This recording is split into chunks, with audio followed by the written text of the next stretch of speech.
السلام عليكم ورحمة الله وبركاته. حمدا لمن خلق الإنسان وعلمه البيان، والصلاة والسلام على رسول الله وعلى آله حزب الله وأصحابه جند الله، وبعد. وقد قال الله تعالى في القرآن العظيم والفرقان المجيد: أعوذ بالله من الشيطان الرجيم، بسم الله الرحمن الرحيم، إن الدين عند الله الإسلام. بسم الله الرحمن الرحيم، إنا أنزلناه في ليلة القدر، وما أدراك ما ليلة القدر، ليلة القدر خير من ألف شهر، تنزل الملائكة والروح فيها بإذن ربهم من كل أمر، سلام هي حتى مطلع الفجر. صدق الله العلي العظيم. சங்கைக்குரிய அன்பு சகோதரர்களே, பெரியோர்களே, இந்த நிகழ்ச்சியை அவதானித்து கொண்டிருக்கக்கூடிய சகோதர சகோதரிகளே, எல்லாம் வல்ல அல்லாஹுவின் பேரருளும் நபிகள் நாயகம் ஸல்லல்லாஹு அலைஹி வஸல்லம் அவர்களது நல்லாசியும் நம் அத்தனை பேர் மீதும் நிலவுமாக. அல்லாஹும் அவனது ரசூலும் எந்தெந்த கர்மங்களை எடுத்து நடக்க வேண்டும் என்று நமக்கு கட்டளையிட்டுள்ளார்களோ அவை அனைத்தையும் எடுத்து நடக்கவும், எவைகளை தவிர்த்து நடக்க வேண்டும் என்று உத்தரவு பிறப்பித்துள்ளார்களோ அவை அனைத்தையும் தவிர்த்து நடக்கவும் ஆரம்பமாக எனக்கும் உங்களுக்கும் நான் வசியத்து செய்து கொள்கிறேன். அல்லாஹ் தௌஃபீக் செய்வானாக. ஆமீன்.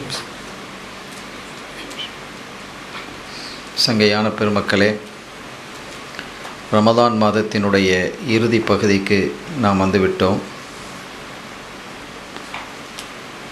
இன்று புனிதமான இந்த மாதத்தின் 27ஆம் நாள். இந்த நாளை குறித்து பல்வேறு செய்திகள் குர்ஆனிலும் ஹதீஸிலும் சொல்லப்பட்டிருக்கிறது. பொதுவாக லைலத்துல் கத்ர் இரவு இந்த இரவுதான் என்று தீர்க்கமாக நமக்கு சொல்லப்படாவிட்டாலும் கூட இந்த 27ஆம் நாள் லைலத்துல் கத்ராக இருப்பதற்கு பல சான்றுகள் நமக்கு கிடைத்திருக்கிறது.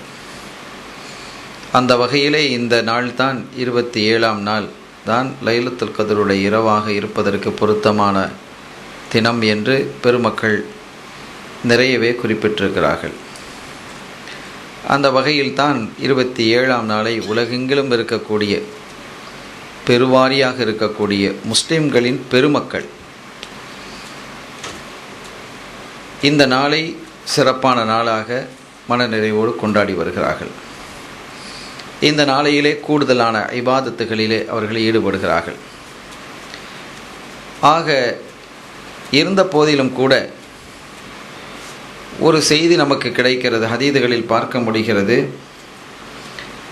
யார் மக்ரிப் தொழுகையையும் இஷா தொழுகையையும் இந்த ரமதான் மாதத்தில் அவர் ஜமாத்துடன் தொழுது வருகிறாரோ அவர் இந்த லைலத்துல் கத்ரின் இரவை அடைந்து கொள்வதற்கான பாக்கியத்தை நிச்சயம் பெறுவார் என்று ஒரு ஹதீஸ் இருக்கிறது. மக்ரிபையும் இஷாவையும் பிறை ஒன்றிலிருந்தே ஜமாத்து தப்பாமல் அவர் தொழுது வருவாரையானால் அவருக்கு லைலத்துல் கத்ர் கிடைப்பதற்கு பாக்கியம் உண்டு என்று பெருமக்களும் குறிப்பிட்டிருக்கிறார்கள். அடுத்து பொதுவாக இந்த 27ஆம் நாள் தான் லைலத்துல் கத்ர் இரவு என்பதற்கு ஹதீதுகளிலும் சில செய்திகள் இருக்கிறது. சில பெருமக்கள் தங்களினுடைய ஆய்வின் அடிப்படையிலையும் என்ன செய்திருக்கிறார்கள், சொல்லி காட்டியிருக்கிறார்கள். அதில் ஒன்று, அல்லாஹு தாலா இந்த லைலத்துல் கத்ரை பற்றி குறிப்பிடும் பொழுது, இன்னா அன்ஸல்னாஹு ஃபீ லைலத்துல் கத்ர் வமா அத்ராக மா லைலத்துல் கத்ர், லைலத்துல் கத்ரி ഖൈറുம் மின் அல்ஃபி ஷஹர் என்று 3 முறை இந்த லைலத்துல் கத்ர் லைலத்துல் கத்ர் லைலத்துல் கத்ர் என்று அந்த சூறாவிலே குறிப்பிடுகிறான். ஆக குர்ஆனிலேயே லைலத்துல் கத்ர் என்று குறிப்பிடப்பட்டது 3 தடவை தான் ஒரே சூறாவில். இந்த ஒரு சூறாவிலே 3 முறை குறிப்பிடப்பட்டிருக்கிறது. இந்த லைலத்துல் கத்ர் என்ற அந்த வாக்கியம் அல்லது வார்த்தை அதிலே 9 எழுத்துக்கள் இருக்கிறது. 9 எழுத்துக்கள் இருக்கிறது. 3 முறை அது குறிப்பிடப்படுகிறது. மூவேளா 27 என்று என்ன செய்கிறார்கள் பெருமக்கள். ஆக இதில் ஒரு எண்ணிக்கை, ஒரு கணக்கு அடிப்படையிலும் கூட இதை சொல்லுகிறார்கள். அடுத்து இன்னா அன்ஸல்நாஹு ஃபீ லைலத்துல் கத்ர் என்ற சூறாவிலே 30 வார்த்தைகள், வேர்ட்ஸ் 30 வார்த்தைகள் இருக்கிறது. இதை அல்லாஹ் அந்த லைலத்துல் கத்ர் எப்படிப்பட்டது என்பதை பற்றி சொல்லி கொண்டு வரும்பொழுது அது எப்படிப்பட்டது தெரியுமா, அது எதுவரை இருக்கிறது தெரியுமா என்று என்று குறிப்பிடுகிறான். இந்த சூறாவிலே மொத்தம் 30 வார்த்தைகள் இருக்கிறது. இந்த என்று லைலத்துல் கத்ரை குறிப்பிடக்கூடிய அந்த வேர்ட், அந்த வார்த்தை 27வது வார்த்தையாக இடம்பெறுகிறது. அடுத்து ஸல்லல்லாஹு அலைஹி வஸல்லம் அவர்கள், இது குர்ஆனிலே உள்ள ஒரு சிறிய ஒரு ஆதாரமாக அந்த கணக்கியலை வைத்து அவர்கள் குறிப்பிடுவார்கள். அடுத்து ஸல்லல்லாஹு அலைஹி வஸல்லம் அவர்களுடைய ஹதீதுகளிலும் இது தொடர்பான பல செய்திகளை காண முடிகிறது. இன்னொன்றை எடுத்துக்கொண்டால் ஸல்லல்லாஹு அலைஹி வஸல்லம் அவர்கள் சொல்லுவார்கள், பிந்திய பத்திலே நீங்கள் என்ன செய்து கொள்ளுங்கள், அந்த லைலத்துல் கத்ர் இரவை தேடிக்கொள்ளுங்கள் என்று அவர்கள் குறிப்பிடுகிறார்கள்.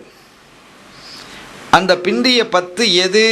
21, 23, 25, 27, 29 அல்லது கடைசி 30 இருந்து ஒருவேளை 30 என்றெல்லாம் கூட கேள்விகள் எழுப்பப்பட்டு அதற்கான விடைகளையும் பெருமக்கள் குறிப்பிட்டு கொண்டு வருகிறார்கள். ஆனால் ஒரு செய்தி அவர்கள் சொல்லுவார்கள், 7 என்பதற்கு ஒரு தனிச்சிறப்பு மார்க்கத்தில் இருக்கிறது. வாரத்தினுடைய நாட்கள் 7ஆக இருக்கிறது. காபாவை தவாஃப் சுற்றுவதாக இருந்தாலும் 7 முறை சுற்ற வேண்டும். சை செய்வதாக இருந்தாலும் 7 முறை ஓட வேண்டும். இப்லீஸுக்கு கல்லெறிவதாக இருந்தாலும் 7 தடவை செய்ய வேண்டும், 7 தடவை எறிய வேண்டும். அதுபோன்று சுஜூதிலே உறுப்புகள் படுவதாக இருந்தாலும் 7 உறுப்புகள் பட வேண்டும் என்று இப்படி 7 என்று வருவதால் பிந்திய 10 7 என்பது 27 தான். எனவே அப்படி இருப்பதற்கு ஒரு வாய்ப்பு இருக்கிறது என்று இந்த கணக்கியலின் அடிப்படையிலேயே பெருமக்கள் பல செய்திகளை சொல்லி வருவார்கள். ஆக எப்படி இருந்தாலும் இது ஒரு சங்கையான ஒரு இரவு. அந்த இரவை ரமலான் முழுவதுமே நாம் தேடி வந்திருந்தால் நாம் பாக்கியமானவர்கள், அதை நாம் அடைந்து கொள்ள முடியும். அல்லாஹ் அதை நமக்கு நசீபாக ஆக்கி வைப்பானாக. இரண்டாவது, இந்த ரமலான் மாதத்தினுடைய இது பிரிவை சுட்டி காட்டக்கூடியதாகவும் இருக்கிறது. ரமலான் மாதத்தினுடைய பிரிவை சுட்டி காட்டக்கூடியதாகவும் இருக்கிறது. ஒலி அன்னல் லைலத்துல் ஊலா கமன் உலிதலஹு தக்கருன் ஃபஹிய லைலத்து ஷுக்குர் ஒல் லைலத்துல் அஹீரத்து லைலத்துல் ஃபிராக் கமம் மாத்தலஹு வலதுன் ஃபஹிய லைலத்து சபர். ரமலான் மாதத்தினுடைய முதல் நாள் இருக்கிறதே, அது ஒரு மனிதனுக்கு ஒரு குழந்தை பிறந்தது போன்று, அது அவனுக்கு சந்தோஷத்தை தருகிறது. ரமலானினுடைய முதல் நாள் என்பது ஷுக்குருடைய நாள். ஒரு குழந்தை கிடைச்சா நமக்கு ஷுக்குர் செய்யணுமா இல்லையா?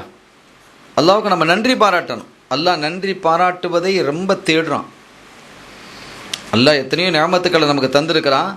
அந்த நியாமத்துக்களுக்கெல்லாம் நாம் நன்றி செலுத்தி இருக்கிறோமா என்றால் பெரும்பகுதி இல்லை என்கிறான் அல்லாஹ். வகலீலும் மின் இபாதிய ஷக்கூர், என்னுடைய அடியார்களில் எனக்கு நன்றி செலுத்தக்கூடியவர்கள் மிக குறைவானவர்கள் என்கிறான். என்னுடைய அடியார்களில் எனக்கு நன்றி செலுத்தக்கூடியவர்கள் மிக குறைவானவர்களே என்றும் அல்லாஹ் குறிப்பிடுகிறான். ஆக அவன் நன்றி செலுத்துவதை விரும்புகிறான். இதை குறித்து நாம் ஏற்கனவே சொல்லியிருக்கிறோம். ஆக முதல் நாள் என்பது லைலத்து ஷுக்குர். லைலத்து ஷுக்குர் என்பது நன்றி பாராட்டக்கூடிய ஒரு நாள். அது அந்த நாளையில் அந்த ரமலான் நமக்கு பிறக்கிறது என்றால் ஒரு புள்ள பிறந்த மாதிரி நாம் ஷுக்குர் செய்யணும். லைலத்துல் ஷுக்குராக அது அமைந்திருக்கிறது என்று குறிப்பிடுகிறார்கள். அதே சமயம் கடைசி நாள், ரமலான் மாதத்தினுடைய கடைசி நாள் இருக்கிறதவா, அது லைலத்துல் ஃபிராக், அந்த புள்ள மூத்தா போன மாதிரிங்கிறாங்க பெருமக்கள் நமக்கு சொல்லித் தருகிறார்கள். அது லைலத்துல் ஃபிராக், பிரிவினுடைய நாள். ஒரு குழந்தை மூத்தானால் எவ்வளவு சங்கடம் இருக்கிறமோ அத்தகைய சங்கடம் ஒரு மனிதனுக்கு இருக்கணும். அது லைலத்து சபர், அது சபருடைய பொறுமையுடைய நாள் என்று குறிப்பிடுகிறார்கள். ஷுக்குருக்கும் சபருக்கும் இடையிலே உள்ள அந்த வேற்றுமை என்ன என்பதையும் அதிலே சொல்லுவார்கள். ஆக ரமலான் மாதத்தினுடைய முதல் நாள் என்பது லைலத்து ஷுக்குர், அது ஒரு குழந்தை பிறந்தது போன்று. அது ஷுக்குருடைய நாள், நாம் அல்லாஹ்வுக்கு ஷுக்குர் செய்யக்கூடிய நாள். ரமலானினுடைய இறுதி நாள் என்பது அது லைலத்துல் ஃபிராக், நம்மை விட்டு பிரியக்கூடிய நாள். அந்த குழந்தை மௌத்தா போனது போன்று அது அமைந்து விடுகிறது. ஆகவே அந்த நாளையில் சபுர் செய்ய வேண்டும், அடுத்த ஒரு குழந்தை பிறப்பதை எதிர்பார்ப்பது போன்று என்று சொல்லிவிட்டு, யார் இந்த ரெண்டுக்கும் இடையில ஒரு விளக்கத்தை சொல்லுவார்கள். ஷுக்குர் என்பது ஃபைன் மஅல் மஸீத், அதிகத்தை கொண்டு இருக்கும். யார் ஷுக்குர் செய்கிறாங்களோ அவங்களுக்கு அதிகம் கிடைக்கும். லஇன் ஷக்கர்தும் லஸீதன்னகும், நீங்கள் நன்றி பாராட்டினால் நான் உங்களுக்கு இன்னும் அதிகப்படுத்துவேன். நீங்கள் ஷுக்குர் செஞ்சால் உங்களுக்கு நான் அதிகப்படுத்துவேங்கிற அல்லாஹ். எனக்கு நீங்கள் ஷுக்குர் செய்கிறீங்களா, உங்களுடைய இல்மை அதிகப்படுத்துவேன், உங்களுடைய பொருளாதாரத்தை அதிகப்படுத்துவேன், உங்களினுடைய ஆரோக்கியத்தை அதிகப்படுத்துவேன், உங்களுடைய வளத்தையும் நலத்தையும் நான் அதிகப்படுத்துவேன் என்கிறான். லஇன் ஷக்கர்தும் லஸீதன்னகும், நான் உங்களுக்கு அதிகம் நான் தந்து கொண்டே இருப்பேன் என்று ரப்புல் ஆலமீன் அல்லாஹ் ஜல்ல ஷானஹு வ தஆலா அவன் இயம்புகிறான். அதே சமயம் சபருடைய நிலை என்ன என்று சொல்லும் பொழுது அதையும் அல்லாஹ் சொல்கிறான். இன்னல்லாஹ மஅஸ் சாபிரீன், பொறுமையாளர்களோடு அல்லாஹ் இருக்கிறான் என்று குறிப்பிடுகிறான். இதையெல்லாம் பெருமக்கள் இந்த லைலத்துல் கத்ர் இரவு சம்பந்தமாக பேசும் பொழுது இதையும் சொல்லுவார்கள். ஆக இந்த நாள் என்பது ஒரு பாக்கியமான நாள், பெருமதியான நாள். இந்த நாளை குறித்து செய்தியை சொல்வதற்கு முன்பாக, இந்த தகவல் நமக்கு இறக்கப்படுவதற்கு முன்பாக, லைலத்துல் கத்ர் இரவு என்பது நமக்கு கிடைக்கப்படுவதற்கு முன்பாக, அன்னலம் கண்மணி நாயகம் ஸல்லல்லாஹு அலைஹி வஸல்லம் அவர்கள் பனு இஸ்ராயில் சமூகத்திலே இருந்த ஒரு மனிதரை பற்றி, நல்ல சாலிகான மனிதரை பற்றி குறிப்பிட்டார்கள். இஸ்முஹு ஷம்சூன், அவருடைய பெயர் ஷம்சூன் என்பது. அவர் 1000 மாதங்கள் தன்னுடைய தோளிலேயே அவர் ஆயுதங்களை சுமந்து கொண்டு அல்லாஹ்வினுடைய பாதையில் போராடி கொண்டிருந்தார். அல்லாஹ்வினுடைய பாதையிலே போராடுவது என்பது எவ்வளவு பாக்கியமானது. அதை 1000 மாதங்கள் தொடராக அவர் செய்திருக்கிறார். அவ்வளவு பெரிய இபாதத்தில் ஈடுபட்டு இருக்கிறார் என்று அந்த செய்தியை நபிகள் ஸல்லல்லாஹு அலைஹி வஸல்லம் அவர்கள் சொன்னபோது அங்கு இருந்தவர்களாம் அப்படியே ஆச்சரியப்பட்டாங்க. 1000 மாதம் அல்லாஹ்வுக்காக அர்ப்பணிக்குங்கிறது லேசான விஷயமா? ஒரு மாதம் நம்ம ஒதுக்கி வைக்கிறதே பெரிய கஷ்டமாக இருக்குது. இந்த ரமலானையே முழுமையாக நாம் அர்ப்பணிக்கிறோமா என்றால் அதுவும் கூட இல்லை. ஆனால் 1000 மாதம் அவர் முழுமையாக அல்லாஹ்வுக்காக அர்ப்பணித்திருக்கிறார் அந்த நாளை. அப்படிப்பட்ட அந்த மனிதனுடைய சிறப்பை பற்றி சொல்லிய போது சஹாபிகள் அப்படியே அதிசயப்பட்டார்கள், மாத்திரமல்ல அதிர்ந்தும் போனார்கள். 1000 மாதங்களா என்று கேட்டுட்டு சொன்னாங்க, தக்காசரத் அமாலகும், தங்களுடைய அமல்களை நினச்சி பார்க்குறாங்க. அவங்க 1000 வருஷம் இபாதத்து செஞ்சுருக்கிறாங்களே, எங்களினுடைய நிலைகள் என்ன? 1000 வருஷம் இபாதத்து செஞ்சால் நாங்கள் அப்படி செய்யக்கூடிய ஒரு வாய்ப்பு எங்களுக்கு இல்லையே, எங்களுடைய நிலைகள் என்ன? ஏன்னா முந்தைய காலத்தில் வாழ்ந்தவர்களுடைய வாழ்க்கை காலங்கள் அதிகமாக இருந்தது. முந்தைய நபிமார்களுடைய காலத்தில் பாருங்கள், அந்த மக்கள்லாம் நீண்ட காலம் வாழ்ந்துருக்கிறாங்க. நம்ம காலம் அப்படி இல்லை. எல்லாமே 70க்குள்ளே என்ன செய்யுது, நம்முடைய அவரேஜ் 70 தாண்டி போகிறதும் உண்டு. 60க்கும் 70க்கு மத்தியிலும் செல்லான்னு சொல்கிறாங்க. 60க்கு கீழே மௌத்தாரர்கள் உண்டு, 70க்கு மேலே மௌத்தாகக்கூடிய. ஆனால் ஆவரேஜ் பார்க்கும்போது 60க்கும் 70க்கும் மத்தியில் தான்.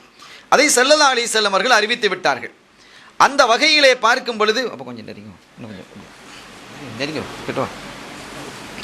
அந்த வகையிலே பார்க்கும் பொழுது அந்த காலத்திலே வாழ்ந்தவர்களினுடைய வாழ்க்கையை நாம் பார்த்தால் ரொம்ப பெரிய ஆச்சரியமாக இருக்குது. ஒரு பெரியவங்க சொல்கிறாங்க, அவங்களுடைய வரலாற்றிலே பார்க்கும் பொழுது எங்கள் ஊரில் நான் ஜனாசாவை பார்த்து 300 வருஷம் ஆச்சுங்கிறாங்க.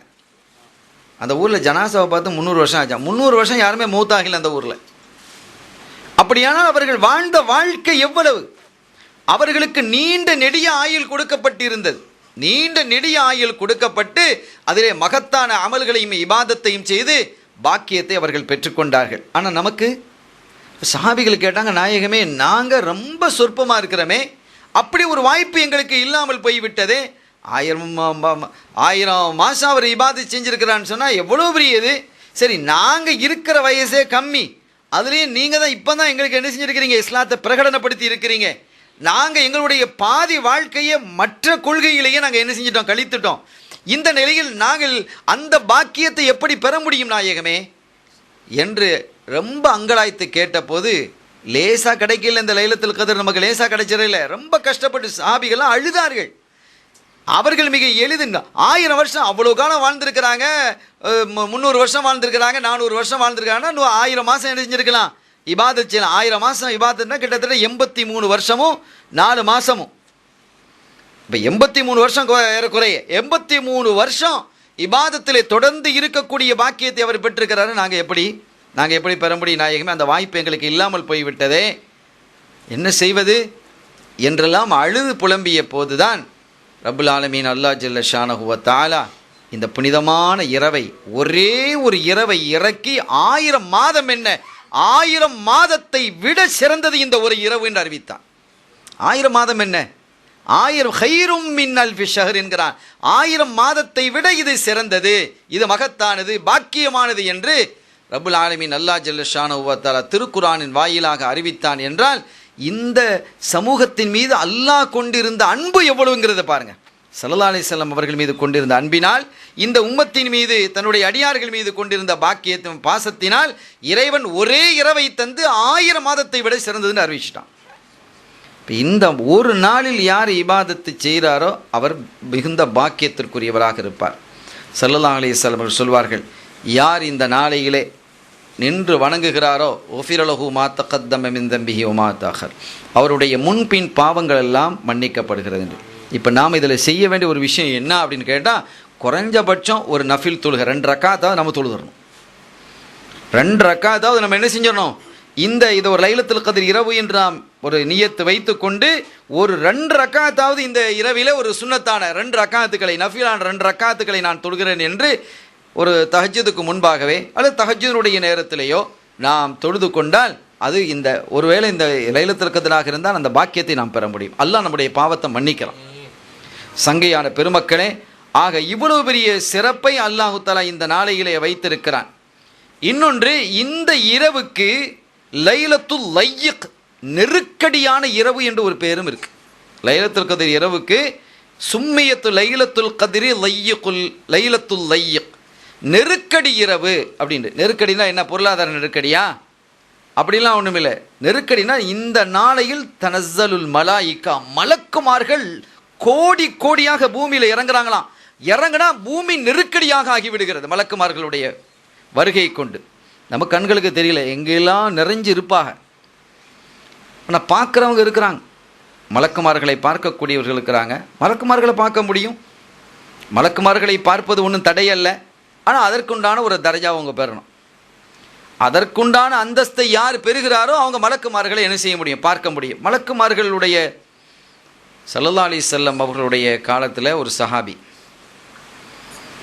அந்த சஹாபி என்னன்னா, ஒரு நாள் கண்மணி ஸல்லல்லாஹு அலைஹி வஸல்லம் அவர்கள் அருகில் வந்து, யார சொல்லலாம், அவங்களுக்கு பாசூரா பைல்ஸ் வியாதி, பைல்ஸ்னால பல வருஷமாக கஷ்டப்பட்டுக்கிட்டுக்கிறாங்க.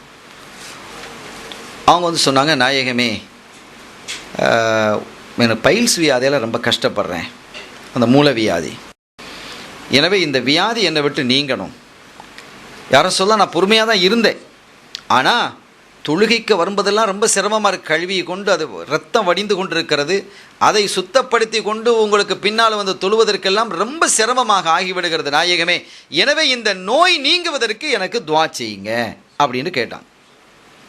அப்போ நோயினுடைய வலிக்காக அல்ல, நோயினுடைய அந்த தொந்தரவுக்காக அல்ல, அந்த நோயின் காரணத்தினால் ஏற்படக்கூடிய அந்த அசுத்தத்தை நீக்கி பரிசுத்தப்படுத்தி தொழுகைக்காக ஸல்லல்லாஹு அலைஹி வஸல்லம் அவங்களுக்கு பின்னால் வந்து நின்று தொழுவதற்கு உண்டான அந்த வாய்ப்பை எப்போதாவது இழந்து விடுவோமோ என்று பயந்து அவர் என்ன செய்கிறார், அந்த சஹாபி வந்து கேட்குறாங்க எப்படியாவது அந்த நீக்கிறதுக்கு. கண்மணி ஸல்லல்லாஹு அலைஹி வஸல்லம் அவர்களினுடைய வழமையான ஒரு போதனை என்ன தெரியுமா, யாராவது வந்து ஒரு நோயை சொன்னால், ஒரு கஷ்டத்தை சொன்னால், துன்பத்தை சொன்னால், இஸ்பிர், பொறுமையாயிருங்களேன் அப்படின்னு சொல்லுவாங்க ஸல்லல்லாஹு அலைஹி வஸல்லம். அப்படியா நாயகமே, பொறுமையாக இருக்கிறேன் அப்படின்னு போயிடுவாங்க. ஒரு பொம்பளை வந்தாங்க, யார சொல்லலாம், எனக்கு வந்து இந்த காக்கா வலிப்பு வருது, சிலங்க இந்த இழுக்குமில்லையா கை கால், இந்த காக்கா வலிப்பை பற்றி எனக்கு பிரச்சனை இல்லை நாயகமே, நான் அப்படி காக்கா வலிப்பு வந்தால் சில சமயங்களில் கடுத்த கடை தெருவுகளிலே, பஜார்களிலே, தெருக்களிலே சென்று கொண்டிருக்கும் பொழுது நான் கீழே விழுந்து விடுகிறேன். அந்த நிலையில் நான் என்ன நடக்கிறது என்பது தெரியாது. என்னுடைய ஆடையெல்லாம் ஒதுங்கி விடுகிறது. அது பெரிய ஹயாவாக இருக்குது நாயகம், வெக்கமாக இருக்கிறது. எனவே இதை நீங்குவதற்கு எனக்கு துவா செய்யுங்க அப்படின்னு அவங்க கேட்குறாங்க. இப்போ சல்லல்லாஹு சொல்கிறாங்க, இஸ்பிரி, பொறுமையாக இருமா அப்படிங்கிறாங்க சல்லல்லாஹு. அங்கேயும் பொறுமையாக இருங்கிறாங்க. பொறுமையினுடைய பாக்கியம் என்ன என்பதை ஸல்லல்லாஹு அலைஹி வஸல்லம் அவர்கள் இந்த சமுதாயத்துக்கு உணர்த்துறாங்க. அவங்க தெளிவாக தெரிஞ்சிருக்கிறாங்க. பொறுமைக்கு கிடைக்கக்கூடிய பாக்கியம் இருக்கே, சுபஹானல்லாஹ், ஆச்சரியமாக இருக்குமா ஆகிரத்தில். சில மக்கள் பார்த்து சொல்லுவாங்களாம், சில மனிதர்களுக்கு கொடுக்கக்கூடிய அந்தஸ்தையும் கண்ணியத்தையும் மரியாதையும் அல்லாஹ் கொடுக்கறத பார்த்து இவங்கெல்லாம் யார். இப்போ உதாரணமாக ஒரு பிரைம் மினிஸ்டர், இந்தியாவுடைய பிரைம் மினிஸ்டர் இங்கே வர்றான்னு வைங்க. அவர் இந்தியாவினுடைய பிரைம் மினிஸ்டர் வந்து ஒரு கூட்டத்தில் கலந்துக்கிறார். ஒரு 4 பேரை நம்ம ஊருக்கார 4 பேரை பார்த்து தம்பிங்க வாங்க அப்படின்னு கூப்பிட்டா எல்லாரும் அவரை பார்த்து திரும்புவாங்களா இல்லையா? யாருப்பா இவர், யார்? அட இவர் நம்ம சாதாரண நினச்சிட்டு இருந்தோம், பிரைம் மினிஸ்டரே கூப்பிடுறாரு, கூப்பிட்டு பக்கத்தில் வைக்கிறாரு என்றெல்லாம் யோசிச்சு பார்ப்போமா இல்லையா? அதை போல் அல்லாஹ் சில மனிதர்களை சங்கைப்படுத்துவதை பார்த்து, பிரைம் மினிஸ்டரை ஒரு 4 பேரை கூப்பிட்டாலே எல்லாமே கூட்டம் திரும்பி பார்க்க சொன்னால், அல்லாஹ் கூப்பிட்டா உலகமே திரும்பி பார்க்கும். துனியாவில் வாழ்ந்த அத்துணை பேரும் திரும்பி பார்ப்பாங்க. அவ்வளோ பெரிய பாக்கியம் இவர்கள் யார் என்று இவங்க யாரெல்லாம் பார்ப்பாங்க. இப்போ இவங்களுக்கு சொல்லப்படும், கீழலகும், அவர்களுக்கு சொல்லப்படும், துனியாவில் சோதனையில் ஆட்பட்டு பொறுமையாக இருந்தவர்கள், சோதனையிலே ஆட்பட்டு பொறுமையாக இருந்தவர்கள் தான் இவர்கள். அவர்கள் ரொம்ப பொறுமையாக இருந்துட்டாங்க, அங்கலாய்த்து கொண்டு இருக்கவில்லை, ஊண்டெல்லாம் வரல, ரொம்ப பொறுமையாக இருந்தாங்க. அதற்கு அல்லாஹ் கொடுத்த பாக்கியம் இது. ரொம்ப சந்தோஷம். மக்கள்லாம், நபிமார்கள்லாம் பார்த்து ஆச்சரியப்படுவாங்க. அந்த அளவுக்கு அல்லாஹ்வுத்தாலா பொறுமையாளர்களுக்கு கொடுத்திருக்கிறான். அதனால தான் ஸல்லல்லாஹு அலைஹி வஸல்லம் அவர்கள் யாராவது தன்னிடம் வந்து கஷ்டத்தையோ துன்பத்தையோ துயரத்தையோ நோயோ நொம்பலையோ பலாயையோ முசீபத்தையோ வந்து சொன்னால், இஸ்பிர், பொறுமையாயிருங்க அப்படின்னு சொல்லுவாங்க. அந்த வகையில் இந்த பொம்பளை வந்து கேட்டாங்க, சொன்னாங்க, இஸ்பிரி, பொறுமையாயிருங்கம்மா சொன்னாங்க.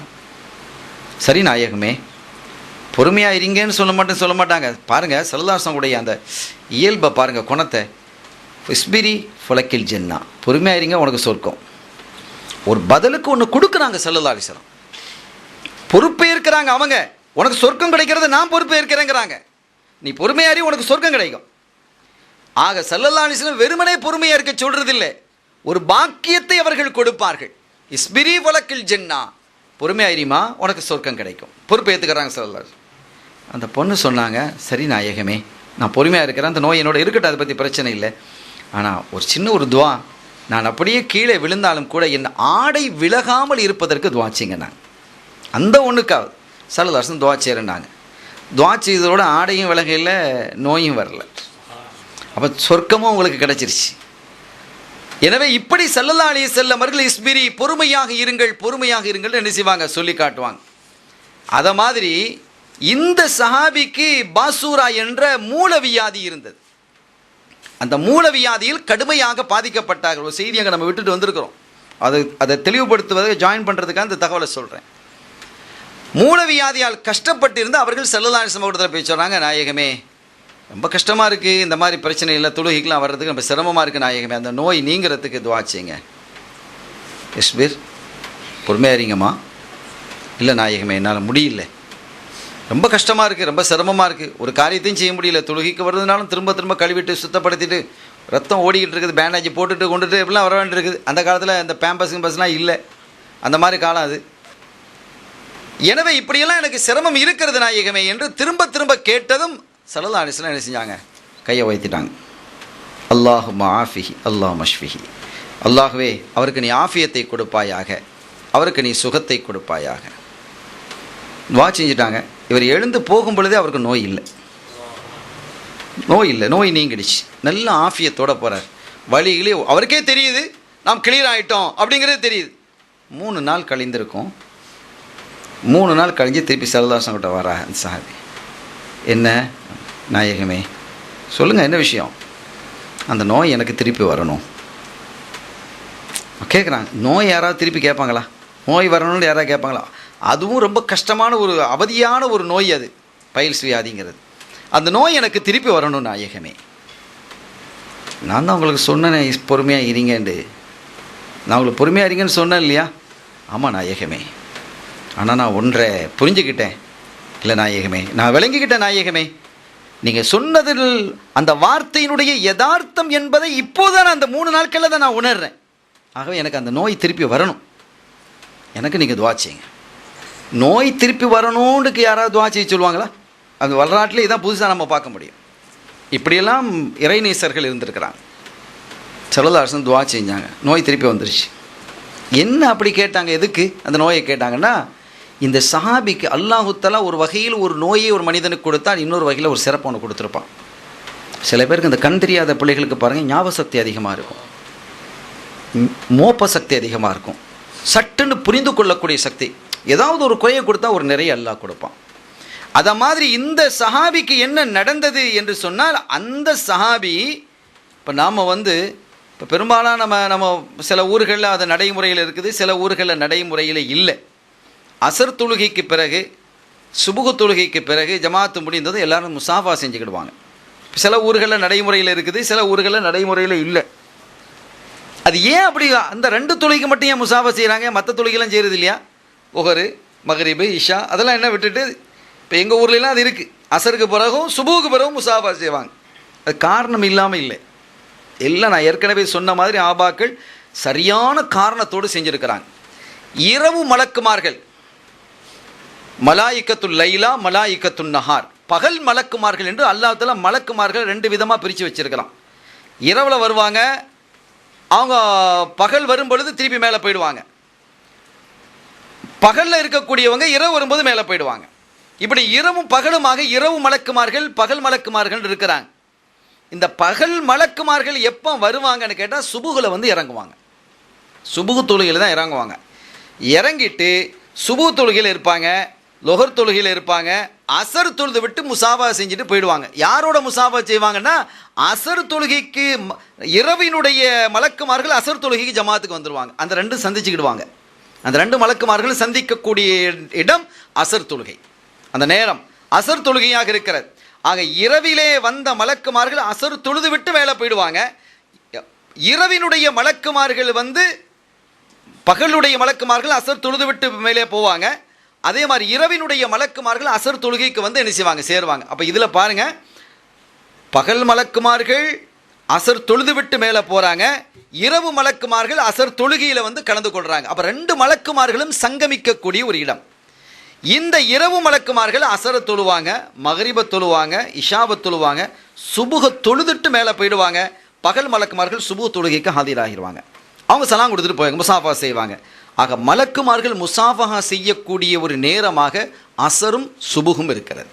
இதனால தான் நம்ம ஆபாக்கள் செஞ்சாங்க, சும்மா ஒன்றும் செய்யல, எல்லாமே பொருளோடு. ஆக அசர் தொழுகைக்கு பிறகு முசாஃபா செய்வது, கூட்டு தொழுகையிலே முசாஃபா செய்வது என்பது பாக்கியமானது.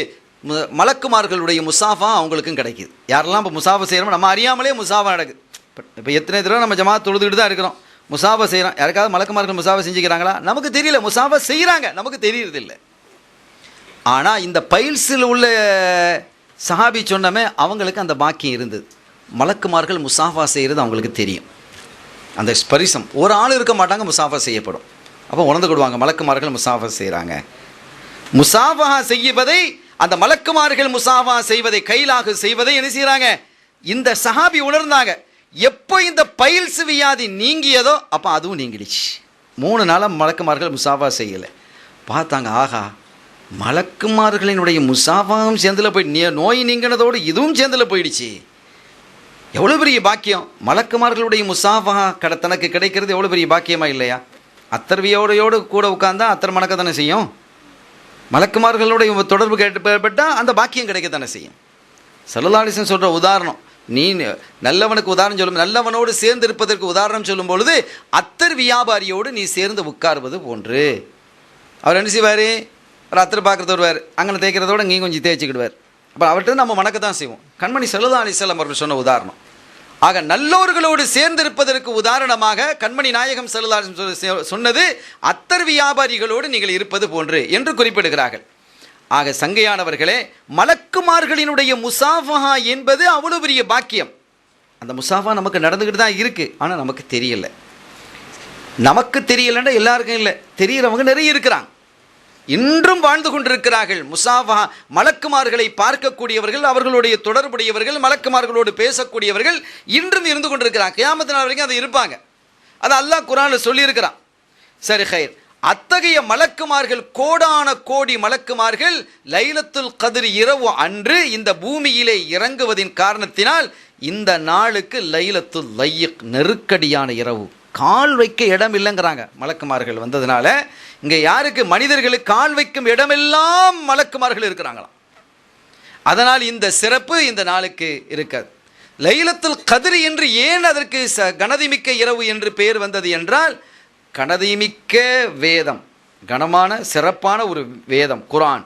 அந்த குர்ஆன் கனதிமிக்க சிறப்பு மிக்க ஜிப்ரைல் அலைஹிஸ்ஸலாம் அவர்களால், கனதிமிக்க அல்லாஹுவினால், கனதிமிக்க கண்மணி ஸல்லல்லாஹு அலைஹி வஸல்லம் அவர்களிடத்தில் கனதிமிக்க இந்த உம்மத்துக்காக வழங்கப்பட்டதின் காரணத்தினால் இதுக்கு லைலத்துல் கத்ர், கனதிமிக்க இரவு என்று பெயர் வந்தது என்ற விளக்கத்தையும் அறிஞர்கள் சொல்வார்கள். இப்போ இதெல்லாம் எதற்கு நாம் சொல்கிறோன்னா, இந்த நாளின் மீது ஆர்வம் அதிகரிக்க வேண்டும் என்பதற்காக. நேற்று லேசாக சொன்னோம், இன்றைக்கு அந்த கொஞ்சம் சற்று விரித்து நாம் சொல்லுகிறோம். இந்த நாளினுடைய ஆர்வம் நம்மிடத்தில் அதிகரிக்க வேண்டும் என்று அல்லாஹ் சொல்லும் பொழுது, மலக்குமார்களும் இறங்குகிறார்கள், ரூஹும் இறங்குகிறது. இப்போ ரூஹுண்டா என்ன, உயிரா இல்லை, உயிருக்கு ரூஹு தான். ரூஹுண்ட ஒரு மலக்கு இறங்குறாங்க. சில பேர் சொல்கிறாங்க ஜிப்ரைல் அலைஹிஸ்ஸலாம் அவர்கள் என்று, சில பேர் சொல்கிறாங்க இல்லை, அது ஒரு மலக்கு. ரூஹுண்டே ஒரு மலக்கு இருக்கிறாங்க, அவங்க லைலத்துல் கத்ர் இரவு மட்டும்தான் வருவாங்க. அதே மாதிரி ஜிப்ரைல் அலைஹிஸ்ஸலாம் அவர்களும் ஸல்லல்லாஹு அலைஹி வஸல்லம் அவர்களுடைய வஃபாத்துக்கு பிறகு பூமிக்கு வர்றதில்லை, லைலத்துல் கத்ர் இரவு மட்டும் அவங்க என்ன செய்வாங்க, வருவாங்க என்றெல்லாம் குறிப்பிடுகிறார்கள். இந்த மலக்கு எப்படின்னா பிரம்மாண்டமான ஒரு மலக்கு, லேசான மலக்கல்ல, ஒரு பிரம்மாண்டமான மலக்கு. இல்தகம ஸமாவாத்தி வல் அர்தீன். அவங்க இப்போ நம்ம சோறு சாப்பிட்றோம் பார்த்தீங்களா, சோறு சாப்பிட்றோம், ஒரு கவலத்தை எடுத்து சாப்பிட்ற மாதிரி இந்த பூமியையும் வானங்களையும் பூமியும் அப்படி ஒரு கவலம் எடுத்து அப்படி ஒழுங்குனா முழுங்கிட முடியுமா அவங்களால? இந்த பூமியையும் அண்ட கோளங்களையும் ஒரு கவலத்தால் முழுங்க முடியும். அல்லாஹ் அப்படியெல்லாம் மலக்குமார்களை வச்சிருக்கிறான். நம்மையும் படைத்திருக்கிறான். அவனை துதி செய்வதற்கு, திக்ர் செய்வதற்கு, தஸ்பீஹ் செய்வதற்கு கற்பனையிலே எட்டாத அற்புதமான மலக்குமார்களையும் எல்லாம் படைத்து வைத்திருக்கிறான். அப்படிப்பட்ட ஒரு மலக்கு தான் ரூஹு என்று பெருமக்கள் நமக்கு சொல்லித்தர, முஃபஸ்ஸிரீன்கள் நமக்கு குறிப்பிடுறாங்க. அந்த ரூஹு என்ற மலக்கு இருக்கிறார்களே, அவர்கள் ஒரு கவலத்தில் இந்த பூமியையும் வானங்களையும் விழுங்கி விடுவார்கள். அவர்களுடைய தலை அரிஷுக்கு கீழே இருக்கு. அந்த மலக்கினுடைய கால் பூமியினுடைய அதல பாதாளத்தில் இருக்கு. அந்த மலக்குக்கு 1000 தலை இருக்கிறது. ஒவ்வொரு தலையும் இந்த துனியாவிட பெருசு, ஒவ்வொரு தலையும் இந்த துனியாவிட பெருசு, அந்த அளவுக்கு இருக்கிறது. ஒஃபீ குல்லி ரஅஸின் அல்ஃபு வஜ்ஹின். ஒவ்வொரு தலையிலேயும் 1000 முகம் இருக்கிறது. ஒரு தலை தான், ஆனால் 1000 முகம் இருக்கு. ஒஃபீ குல்லி வஜ்ஹின் அல்ஃபு ஃபம். ஒவ்வொரு முகத்திலேயும் 1000 வாய்கள் இருக்கு. அப்போ எத்தனை வாய் நம்ம கணக்கு பார்த்துக்கணும்.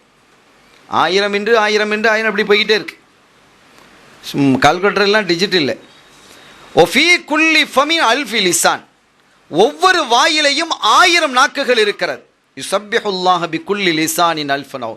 ஒவ்வொரு நாக்கும் 1000 மொழியை கொண்டு அல்லாஹ்வை தஸ்பீஹ் செய்கிறது. என்ன கணக்கு!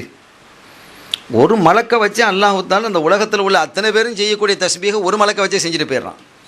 ஒரே ஒரு மலக்கை வச்சு துனியாவில் எத்தனை மனிதர்கள் வாழுகிறார்களோ அத்தனை மனிதர்கள் செய்யக்கூடிய தஸ்பீஹை ஒரு மலக்கை வைத்து ஒரு நொடியிலே அல்லாஹ் முடிச்சிடறான். எவ்வளோ பெரிய பெருமைக்குரியவன் அவன்! அவன் அந்த வேலையை செய்து கொண்டிருக்கிறான்.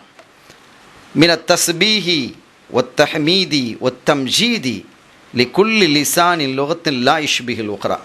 அப்போ ஒவ்வொரு நாவும் 1000 மொழி. அப்போ இப்போ அதில் கூட என்ன சொல்கிறாங்க, இந்த முஃபஸ்ஸிரீன்கள் சொல்லக்கூடிய விளக்கம், ஒரு மொழி இன்னொரு மொழியை போல இருக்காது.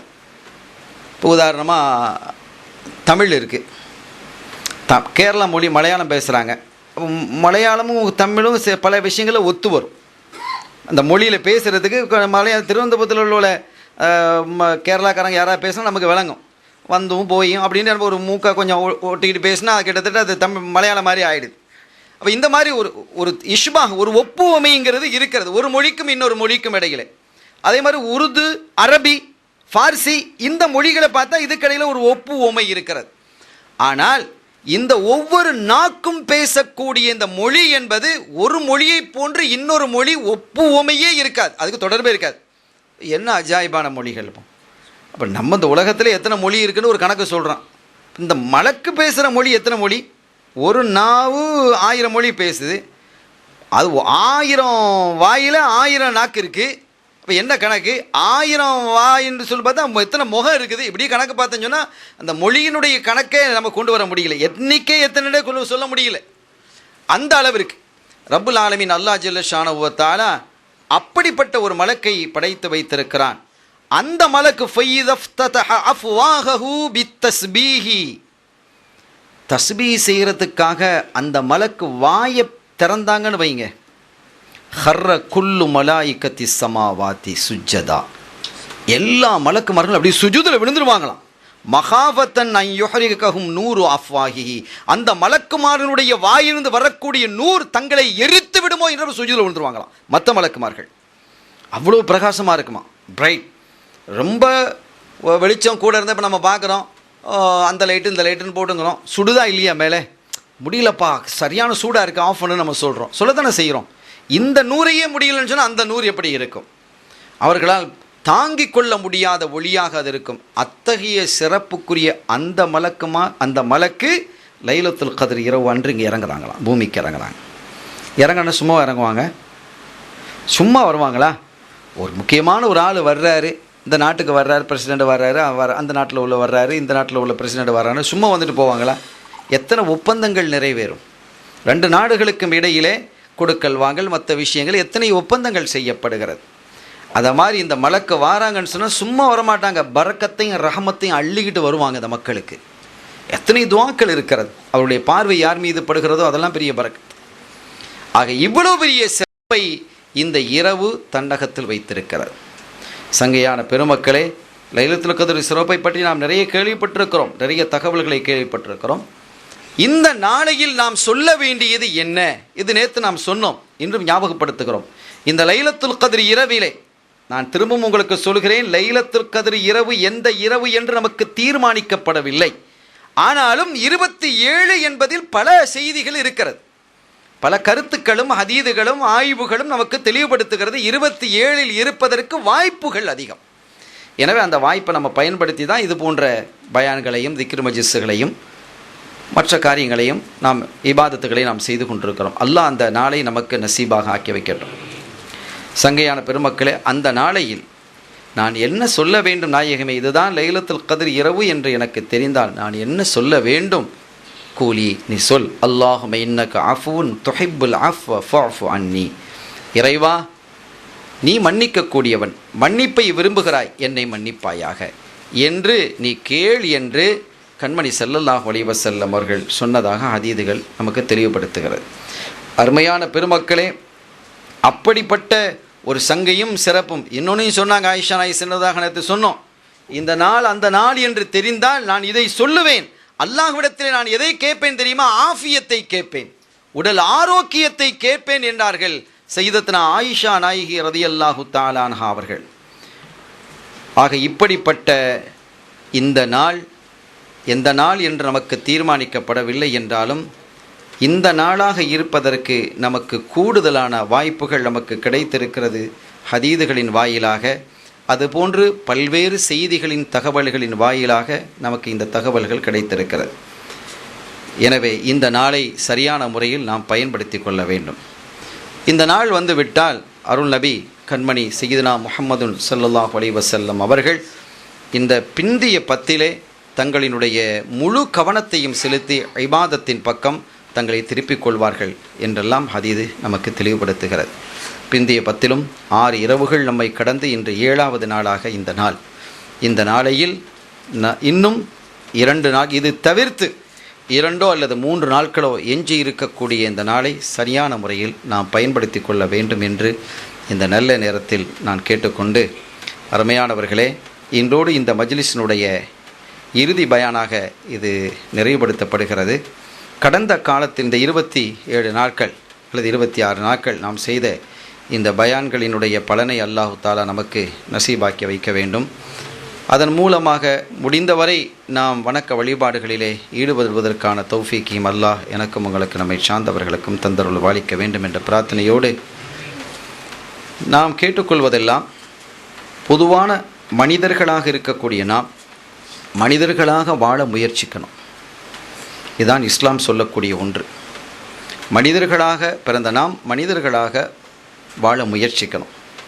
ஏற்கனவே நாம் சொன்னது போன்று எத்தனையோ படைப்புகள், தவளையை பற்றி சொன்னோம், தேளை பற்றி சொன்னோம், அல்லாஹ்வை திக்ரு செய்யக்கூடிய அற்புதமான மலக்குமார்களை இன்றும் பல நாட்களில் நாம் குறிப்பிட்டிருக்கிறோம். இதையெல்லாம் நம்ம பார்க்குறோம். இந்த இவ்வளவு தஸ்பீகை விடவும், இந்த திக்ரையெல்லாம் விடவும் அல்லாஹ் நேசிப்பது தன்னுடைய அடியார்களாகிய மனிதர்கள் செய்யக்கூடிய திக்ரையும் தஸ்பீகையும்.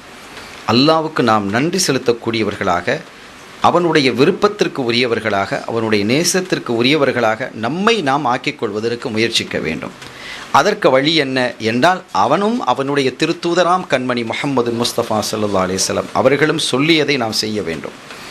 என்ன செய்ய வேண்டும் என்பதைத்தான் கடந்த சில நாட்களாக நாம் சொன்னோம். கனிவோடு நடந்து கொள்ளுங்கள், உங்களை நீங்கள் கடுமையாக ஆக்கிக் கொள்ளாதீர்கள். யஸ்ஸிரு வலா துஅஸ்ஸிரு, நீங்கள் மென்மையாக லேசாக நடந்து கொள்ளுங்கள், எதையும் கஷ்டமாக ஆக்காதீர்கள்.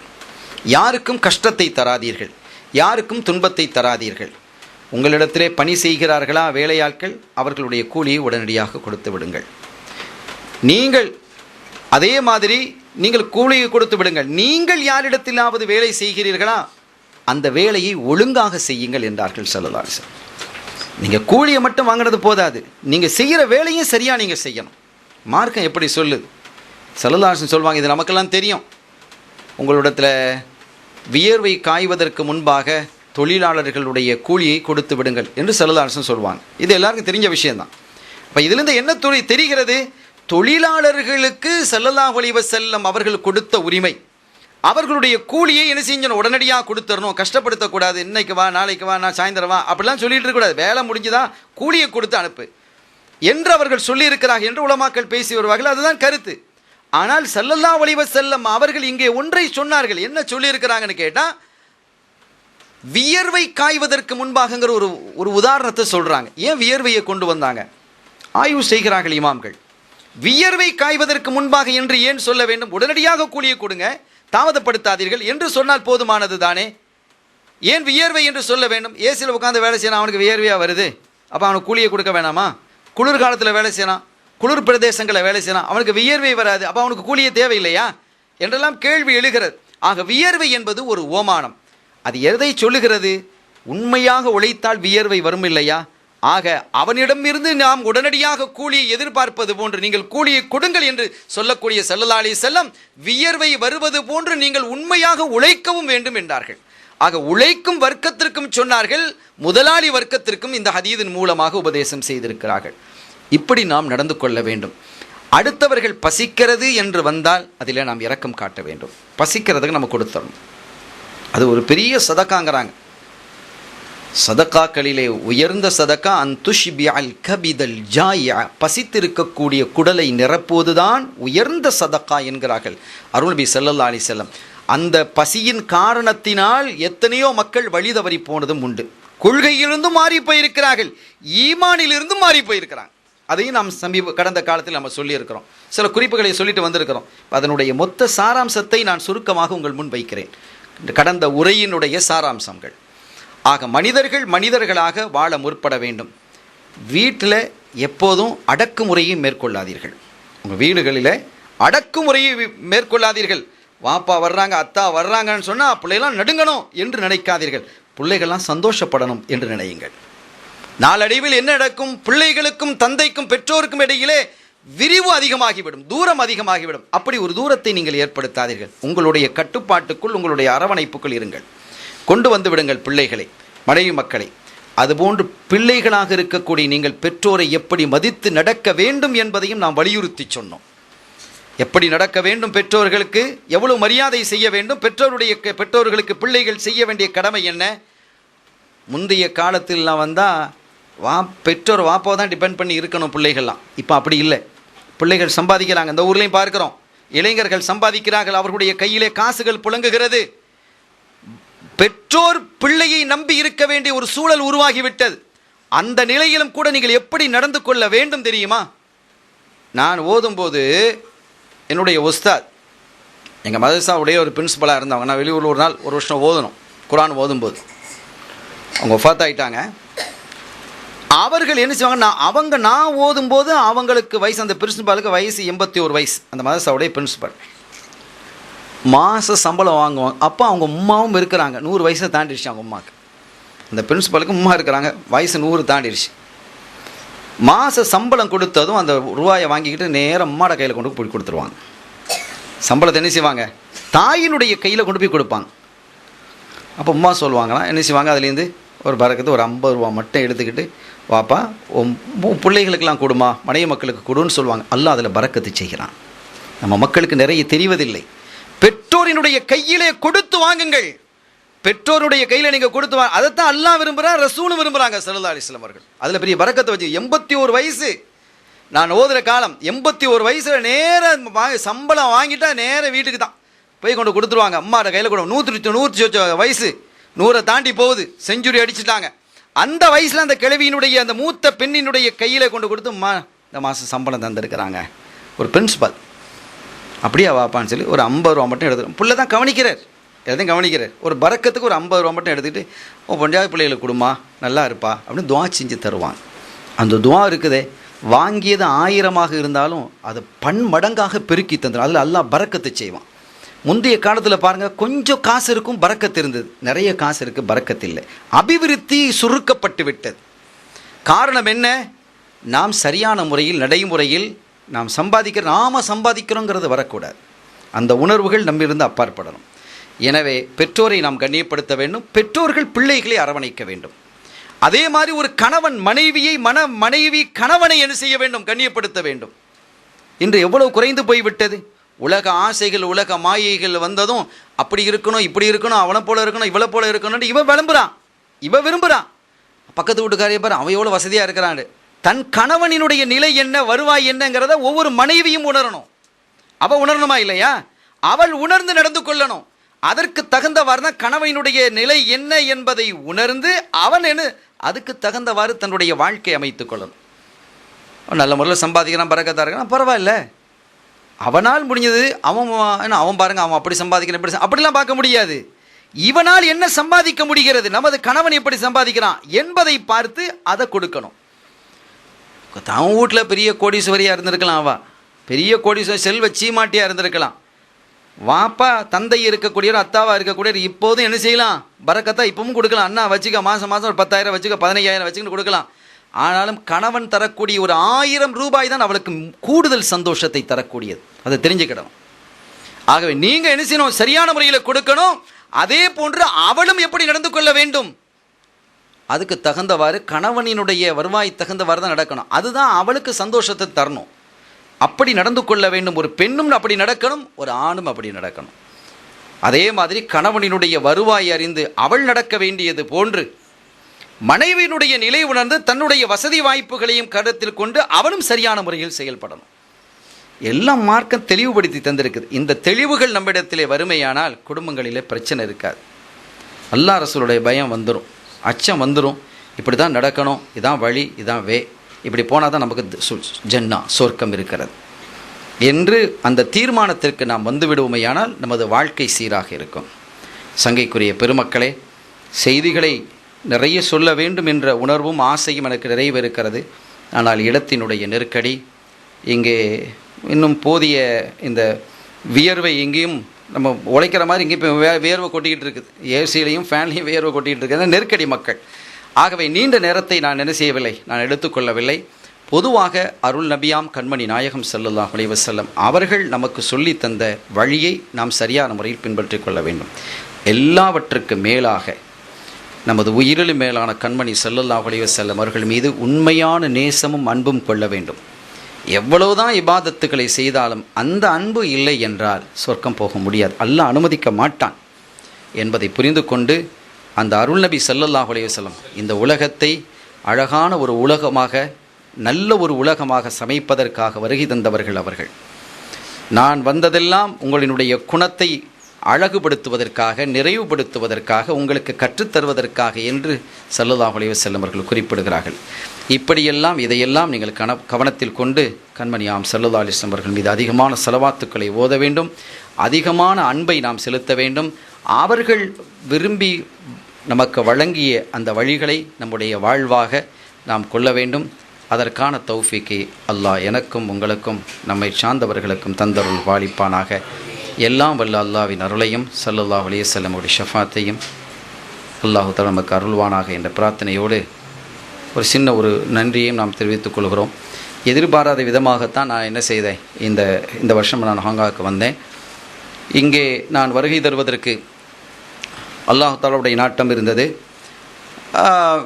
இந்த முஹியுத்தீன் டிவியினுடைய அற்புதமாக செயல்படுத்தி கொண்டிருக்கக்கூடியவர்களும் நம்ம ஊரில் நிறைய சேவைகள் செய்துக்கிட்டு இருக்குது. அதன் மூலமாக உலகெங்கும் இந்த நிகழ்ச்சிகள் போய் கொண்டிருக்கிறது.